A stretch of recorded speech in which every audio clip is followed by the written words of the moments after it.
I'm not a trucker, but I was a hitchhiker, and this happened at a Love's truck stop in Texas. I was hitchhiking a while ago and stopped at a truck stop looking for a ride out. In Amarillo, Texas, I was just sitting there, playing my ukulele sitting against a wall, and this guy walks over to a table near me about 10 feet away. He was a young-looking Spanish man, buzzed hair, tattoos, and all that. He looked sad, like really, really sad. He listened to me play music for like 10 minutes just listening, so I got up and introduced myself to him. I can't remember the name he told me. We shook hands and I sat with him. We talked for a while. He told me his girlfriend just broke up with him and threw his stuff out and he lost his job. Pretty much, he is at rock bottom, and you could tell because, like I said, this man was sad. He said he came here to try to get a ride and just start traveling because he wanted to see something beautiful and whatnot. So he asks to use my phone to call someone real quick, so he does, and he makes the call. He gives me my phone back and we continue talking. About 5 minutes later, a truck comes squealing into the parking lot right towards him with a scary bald man holding a machine gun hanging out of the passenger window, and the guy starts to run. I dived behind a table. My God, I was scared. I looked up and then 3 cop cars came in from every entrance of the place, and the guy just dived down to the ground mid-run. Must have known he wouldn't escape. It turned out the truck was an unmarked cop car. And that was fucked up for me, though. I thought it was gang shit, and all of a sudden, I'm looking down a machine gun barrel. Assholes. So they arrest him, and they decide to take me to the cop FBI place in Amarillo to question me about what I learned from him. Man, that place was a shithole. Not like the TV makes you think. Well, it turns out this guy the night before went to a bar with a gun, all tweaked out, robbed everyone at gunpoint, and shot someone's hand.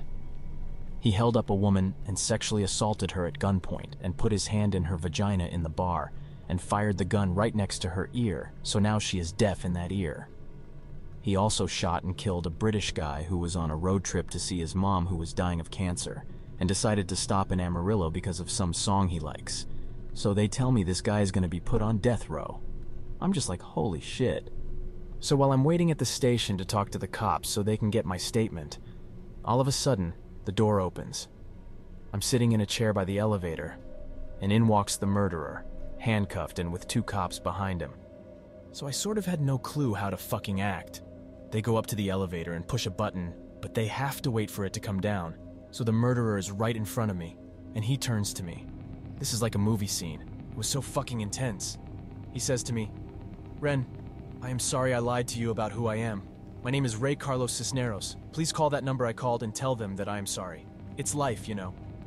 I just looked him up. I guess they put him in for life, so I guess he ain't dead.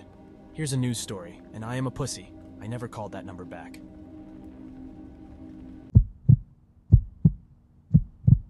What would you do if this happened to you? For clarification, I am a male and this happened in my early 20s. Before I start, I need to provide a little backstory. I grew up a very sheltered life, usually only leaving the house for grocery runs and doctor appointments. I didn't even go to school. My mother decided it was best to homeschool me. I was, and still am, very socially awkward as a result of my upbringing, though I'm getting better. One thing I did leave the house for as a child was to compete in talent competitions. I was a pianist. I still am, though a little rusty. I had a newspaper article published for me once to advertise a fundraising concert I was holding at my local church. I needed funds to go to a competition 1,500 miles away. In the article, the journalist recorded a quote from me. She had asked what I thought of my talent, and being a child in a Christian house, I replied, "It's not my talent, God let me borrow it." Fast forward till I became an adult. I was eager to leave the house and to get out on my own. I decided to get my commercial driver's license so I could get out and see as much of the world as I could.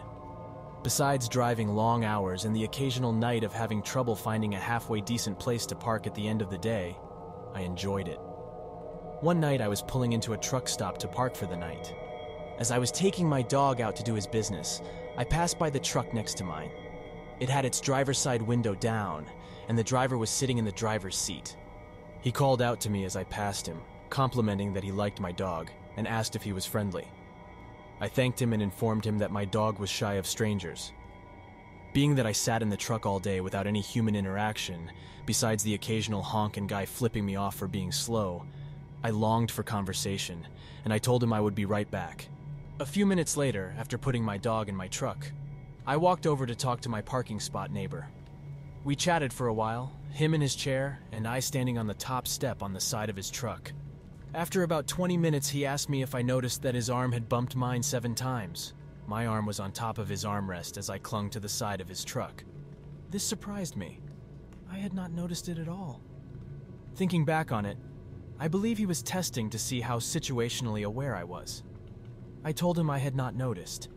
It was cold outside, considering it was the middle of winter, so he invited me to sit in his truck to continue our conversation. This is where I should have had alarm bells ringing in my head, but growing up so sheltered, I was too trusting of people. I entered. We continued to talk, though the conversation started crossing lines, asking questions that were too personal. He was asking me stuff like, "What's your phone number? Who are your parents? What was your grandparents' full names? Where do you live?" etc.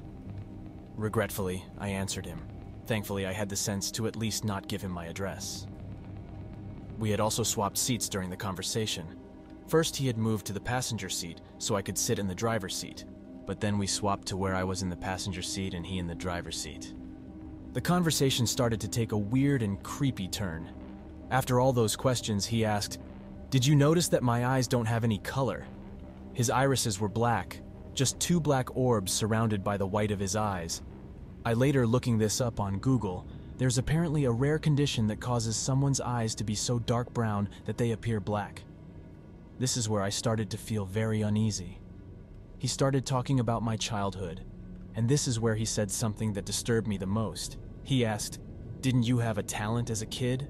I said yes, and that I played the piano. He replied, "Wouldn't that be a lie since you only borrowed it?" I had not mentioned to him anything about that article, and the city it was from was too small to be noticed by someone that lived so far away. He lived like 2,000 miles away from my hometown. I was ready to get out of there. I was trying to think of how to excuse myself without rousing suspicious. He started trying to convince me to ride with him to his next delivery and to just leave my truck where it was, that he would bring me back the next day. I declined. He then asked if I would come visit him at his home. Again, I declined. It had been several hours, so I decided to tell him I needed to take my dog out to do his business again so he didn't go in my truck. I exited his truck and took my dog out again. But this time when my dog was done, I went back in my truck and locked the doors. I also tilted both seats forward so it would be difficult for him if he entered my truck, buying me time if needed. The next morning he was gone. I continued on my day relieved that I was away from him. A few hours later he called me. "So why did you tilt your seats forward last night?" I told him it was to keep my dog from jumping on them. He continued to talk to me, though I kept my answers short this time. I blocked his number after he hung up, and later decided to change my phone number.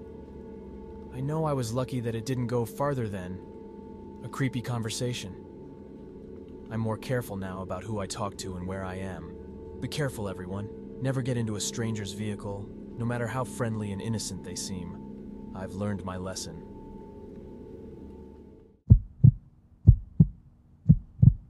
Around 2006-ish, I was driving flatbed and picked up a load of construction material. Drywall, roofing, don't remember, but it was prepackaged in boxes, and I remember having to use strap protectors on the load in rural Tennessee. My memory is foggy now, but I want to say it was between Memphis and Nashville, but closer to the intersection of the Mississippi-Alabama-Tennessee state lines. A tarp was required, so I strapped everything down, tarped the load, and left the shipper. About 5 miles down the road, in the middle of nowhere woods on a 2-lane road, I noticed my tarp flapping in the wind. I found a wide shoulder and pulled over to fix it. I realized that I just flat did a shitty job tarping this load and decided to redo it on the side of the road. I undo all the bungee straps, drag the tarps off, roll them back up, climb up on the load, and start unrolling the tarps again. And I see a guy walking down the same side of the road I'm on coming towards my truck. I don't think anything about it other than to keep an eye on him because I'm in the middle of nowhere and continue what I'm doing. About the time I have the tarp set in place and am climbing down to start hooking the bungee straps back on, this dude is getting close enough that I'm now paying more attention to him than I am to tarping my load. I grab my winch bar and set it on the trailer where I'm working just in case. an 8-pound solid metal bar about 4 feet long tapered to a blunt point on one end and hollow on the other, used for tightening straps and chains, etc. The guy gets to me, and the first thing I notice is his hair. It's like a mullet, but it's patchy as fuck. Like he tried to cut his own hair and had a seizure in the process and said, "Fuck it, good enough to party." The next thing I notice is his eyes, which I can only describe as off. Like they were clear, I didn't think he was drunk or high or anything. But it also gave me the distinct impression that the elevator didn't go all the way up. His clothes were dirty and not well maintained, with dirty white tennis shoes. I remember he didn't have laces on one shoe, and the tongue was noticeably out of place. He stops by me, waits until I acknowledge him, and just says, "What were you?" "I've got a long walk." I'm like, "Yeah man, you do. We're in the middle of nowhere," making it clear there's no ride to be had here. He nods, starts walking by me, continuing on his way, stops at about the driver door of my truck and turns around, comes back to me and repeats himself. "I've got a long walk." At this point, I explain that I can't give him a ride, insurance and all that. I apologize for not being able to help him out, and he seems to accept this, turns around and leaves. I wait for him to get a little ways away from my truck and start working on finishing the tarp job. I still keep an eye on him, and he's moving away from me. As I'm putting on the last of the bungee straps, I look over to check where he's at, and he's turned around heading back towards me.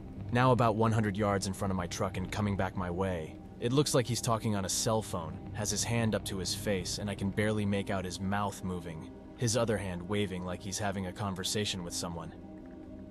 I finish with the straps, grab my winch bar, and am climbing into my truck as he's about 10 yards away now. As soon as I'm in the cab, I lock the doors and set the winch bar on the passenger seat just in case. I look at the guy and realize he's not talking on a phone. He's talking to his fucking hand. And now I'm nervous because he doesn't look like he's having a nice, pleasant chat. It looks more like an angry conversation. I crank the truck up, put it in gear, and just pull out. Didn't look for traffic or anything. As I pass him, he's just looking at me, still holding his hand to his face with this dead-ass look on his face, just staring at me. Gave me the creeps. About the time I hit 5th or 6th gear, I look in the mirror and there's no one there.